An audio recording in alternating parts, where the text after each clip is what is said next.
হাজার বছর এরকম যাবে। মানুষগুলো কাঁদতে কাঁদতে বলবে, চলো আমরা আদম আলাইহিস সালামের কাছে যাই, যেন আল্লাহর যে সুপারিশ করে, আল্লাহ আপনি বিচার শুরু করেন। কিয়ামতের ময়দানে সবাই মিলে সাইয়েদনা আদম আলাইহিস সালামের কাছে যেয়ে বলবে, ইয়া আবাল বাশার ইয়া আউয়ালাল আম্বিয়া, ও আদম নবী, আপনি দুনিয়ার বুকে প্রথম নবী। আল্লাহ নিজ হাতে আপনারে 60 হাত লম্বা করে বানিয়েছেন, আপনার সম্মানে ফেরেশতাদেরকে সেজদা দিতে বলেছেন। দুনিয়ার প্রথম নবী, প্রথম মানুষ আপনি আল্লাহর যে সুপারিশ করেন যেন আল্লাহ বিচার শুরু করে। আদম আলাইহিস সালাম বলবেন, আমি পারবো না, কারণ আল্লাহ আমাকে একটা নিষিদ্ধ গাছের কাছে যেতে নিষেধ করেছিল, আমি ভুল করে এই গাছের ফল খেয়েছি। নাফসি নাফসি, আজকে আমার কি হবে আমি জানি না, আমি বড় লজ্জিত। আমারে যদি আল্লাহ জিজ্ঞেস করে কেন খাইছিলাম, আমার কোনো উত্তর নাই, তোমারে বাঁচামো কেমনে আমি? নবীরা থার থার করে কাঁপবে সেদিন। আদম আলাইহিস সালাম বলবেন, আমি পারবো না, মাফ করো আমাকে, আমি পারবো না। ওই যে ভুল করে গন্ধম খেয়ে ফেলেছি, নিষিদ্ধ গাছের ফল খেয়ে ফেলেছে, আমি বড় লজ্জিত, অনুতপ্ত, আমি পারবো না। আজকে আল্লাহ এত রাগান্বিত হয়েছে, আগে কখনো আল্লাহ এত রাগান্বিত হয় নাই, ভবিষ্যতেও আল্লাহ কখনো এত রাগান্বিত হবে না। আমি পারবো না, এক কাজ করো, তোমরা নূহ আলাইহিস সালামের কাছে যাও। কোন নবী? লোকেরা এবার পাগলের মতো দৌড়াতে দৌড়াতে আল্লাহর নবী নূহ আলাইহিস সালামের কাছে যেয়ে বলবে, ইয়া নবী আল্লাহ নূহ, আনতা আউয়ালুর রুসুলি ফিল আরদ, আপনি জমিনে প্রথম রাসূল। আদম আলাইহিস সালাম নবী ছিলেন, রাসূল ছিলেন না, এই দুনিয়ার বুকে প্রথম রাসূল ছিলেন আল্লাহর নবী নূহ আলাইহিস সালাম। সবাই বলবে, ও নবী আল্লাহ নূহ, রাসূল আল্লাহ নূহ, আল্লাহ আপনাকে আবদান শাকুরা, শুকরগুজার বান্দা বলে কোরআনে বলেছে। কোরআনে নূহ আলাইহিস সালামের নামেও সূরা আছে না নাই? আপনি আল্লাহর প্রিয় বান্দা, প্রিয় রাসূল। দেখেন আমাদের কি দশা, ঘামতে ঘামতে শেষ, জমিনটা তামার জমিন, সূর্যটা মাথার কাছে, কি করবো আর পারি না, ঘামতে ঘামতে আর কত ঘামবো, কত দাঁড়িয়ে থাকবো। আল্লাহরে যে বলেন বিচার যেন শুরু করে। নূহ আলাইহিস সালাম বলবেন, আমিও পারবো না, আমিও পারবো না, আমি আমার ছেলের জন্য এক কথা বলে ভুল করে ফেলছি। যখন মহাপ্লাবন হবে আমি বললাম, আল্লাহ আমার কলিজার টুকরা সন্তান রে বাঁচান। আল্লাহ বললেন, ও নূহ, সে তোমার সন্তান না, কারণ সে ঈমান আনে নাই, সে পাহাড়ের উপর দাঁড়িয়েছে, দেখি কেমনে সে বাঁচে। ওই যে আমি একটা না বুঝে আবদার করেছি, আল্লাহ আমার উপর রেগে গিয়েছিলেন। আজকে আল্লাহ ওই ব্যাপারে যদি আমারে প্রশ্ন করে, আমার কোনো জবাব নাই, আমি পারবো না, মাফ করো। তোমরা সবাই মিলে আল্লাহর খালিল ইব্রাহিম আলাইহিস সালামের কাছে যাও। লোকগুলো পাগলের মতো খুঁজতে আরম্ভ করবে, অযুত লক্ষ নিযুত কোটি মানুষের ভিড়ে আল্লাহর খালিল ইব্রাহিমকে যে বলবে, ইয়া খালিলুল্লাহ, ও আল্লাহর খালিল, আল্লাহ আপনাকে বড্ড ভালোবেসেছেন, আপনি কাবা বানিয়েছেন, আল্লাহ আপনাকে বড্ড পছন্দ করেন। দেখেন আমাদের কি অবস্থা, আপনি যে আল্লাহর কাছে সুপারিশ করেন যেন আল্লাহ আজকে বিচার শুরু করে। আল্লাহর নবী ইব্রাহিম বলবেন, আমিও পারবো না, আমি আমার জীবদ্দশায় 3টা মিথ্যা বলেছি। কয়টা? আসলে মিথ্যা না, একটু টুইস্ট করে কৌশল করে কথা বলেছিলেন, ওইটাকে হাদিসে মিথ্যা বলা হয়েছে। আমি জীবনে 3টা মিথ্যা বলেছি, জীবন বাঁচানোর তাগিদে কৌশল করে 3টা কথা বলেছি। আজকের এই কঠিন ময়দানে আল্লাহ যদি ওই 3টা কথার ব্যাপারে জিজ্ঞেস করে, লজ্জায় আমি মাথা দেখাতে পারবো না, আমিও পারবো না, আমিও পারবো না। আজকে আল্লাহ এত রেগে আছে, আগে কখনো এত রাগে নাই, পরেও রাখবে না। তোমরা সবাই মিলে বনি ইসরাইলের নবী মূসা আলাইহিস সালামের কাছে যাও।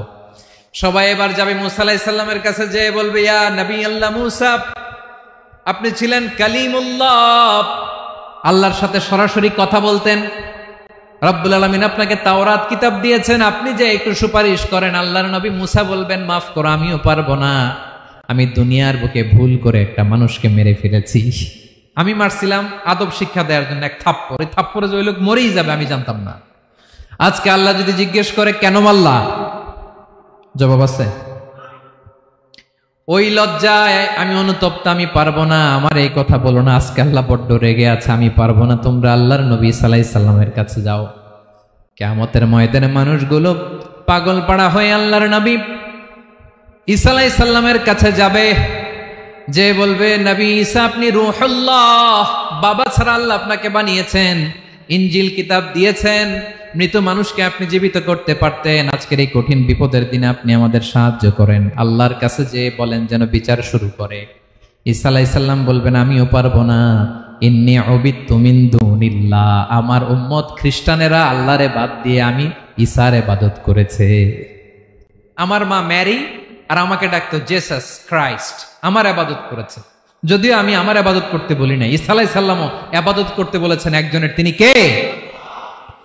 আল্লাহর নবী ঈসা আলাইহিস সালাম বলবেন আমিও পারবো না, আজকে আল্লাহ অনেক রেগে আছে, আমি পারবো না, তবে একটা পরামর্শ দিতে পারি, একটা সাজেশন দিতে পারি। আজকের দিনে এই কঠিন মুসিবতের কালে, এই কঠিন সময়ে কেউ আল্লাহর দরবারে দাঁড়িয়ে একটা টু শব্দ করার ক্ষমতা কারো নাই, একমাত্র আখিরি জামানার পয়গাম্বর বিশ্বনবী মুহাম্মদুর রাসূলুল্লাহ ছাড়া।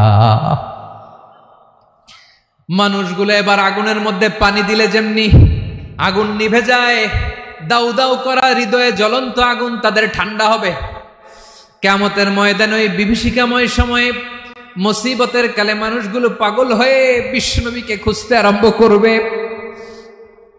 সবাই মিলে বিশ্বনবীর কাছে যে বলবে ইয়া রাহমাতাল লিল আলামিন, ইয়া খাতামান নবীন, রাহমাতাল লিল আলামিন। দেখেন আমাদের কি অবস্থা, কি কঠিন বিপদে আমরা আছি, দাঁড়াতে পারি না, সূর্যের আলোতে ঘেমে হয়রান।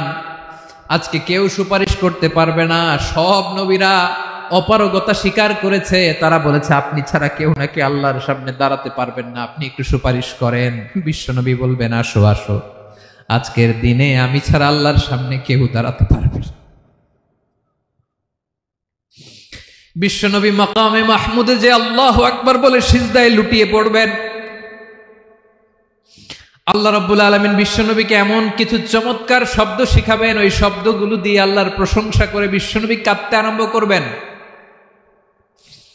বিশ্বনবী এমন ভাবে অজর দ্বারায় সিজদায় লুটিয়ে পড়ে কাঁদবেন, রব্বুল আলামিনের রহমতের দরিয়ায় জোশ লেগে যাবে। রব্বুল আলামিন এই দৃশ্য থেকে সহ্য করতে পারবেন না, রব্বুল আলামিন বলবেন ইয়া মুহাম্মদ ইরফা রাসাক, ও নবী আপনি মাথা তোলেন, মাথা তোলেন, আপনার কান্না আমি সহ্য করতে পারি না। নবী আপনি মাথা তোলেন, সাল তুতা, আজকে আপনি যা চাবেন তাই দেব। নবী আপনি সিজদা থেকে মাথা তুলেন, সাল তুতা, যা চাবেন তাই দেব। ওয়াশফা তুশাফা, যার জন্য সুপারিশ করবেন তার সুপারিশ কবুল করে নেব। বিশ্বনবী এবার মাথা তুলবেন। যে বিভীষিকাময় সময়ে প্রত্যেক নবী বলেছেন আমি পারবো না, প্রত্যেক নবী বলেছেন নফসি নফসি, আমার কি হবে আমি জানি না, আল্লাহ আমারে বাঁচাও। প্রতিটি নবী বলবেন নফসি নফসি, আল্লাহ তুমি আমারে বাঁচাও আমারে বাঁচাও। বিশ্বনবী মাথা তুলবেন, তুলে বলবেন রব্বি হাবলি উম্মতি, আল্লাহ তুমি আমার গুনাহগার উম্মতকে বাঁচাও। এই দুনিয়ার বুকে রব্বুল আলামিন সব নবীকে একটা করে দাওয়া মুস্তাজাবা দিয়েছেন, মানে যে দোয়া করলে কবুল হয়ে যায় সাথে সাথেই। দাও বিহা, দুনিয়ার সব নবীরা ওই দোয়াটা দুনিয়ায় করে ফেলেছে। সব নবীকে আল্লাহ একটা করে দোয়া দিয়েছেন, নবী দোয়া করলেই কবুল, সব নবীরা ওই দোয়া করে ফেলেছে দুনিয়াতে। বিশ্বনবী বলেন আমি করি নাই। ওয়া ইন্নী আখতাবিউ দাওয়াতি শাফাআতান লি উম্মতি ইয়াউমাল কিয়ামাহ, আমার ওই স্পেশাল দোয়াটা আমি দুনিয়ার বুকে কঠিন বিপদে পড়েও কোনোদিন করি নাই। আমি আমার স্পেশাল দোয়াটা কিয়ামতের দিন আমার গুনাহগার উম্মতকে সুপারিশের জন্য রেখে দিয়েছি। আল্লাহ বলবেন নবীর ফারাসাক, মাথা তোলেন, আর কাটবেন না। বিশ্বনবী মাথা তুলবেন, আল্লাহ বলবেন সাল তুতা, আপনি যা চাবেন তাই দেব। ওয়াশফা তুশাফা, সুপারিশ করেন সুপারিশ কবুল করব।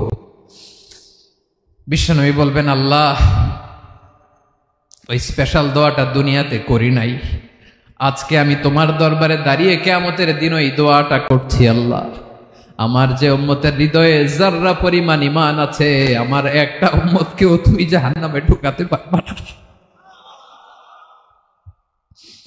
বিশ্বনবী পাগলের মতো একবার হাউজে কাউসারে যাবেন, একবার সিরাতে যাবেন, একবার পুলসিরাতের দিকে, একবার হাউজে কাউসারের দিকে, পাগলের মতো দৌড়াতে থাকবেন, তার কোনো গুনাহগার উম্মত যাতে জাহান্নামে ঢুকে না যায়।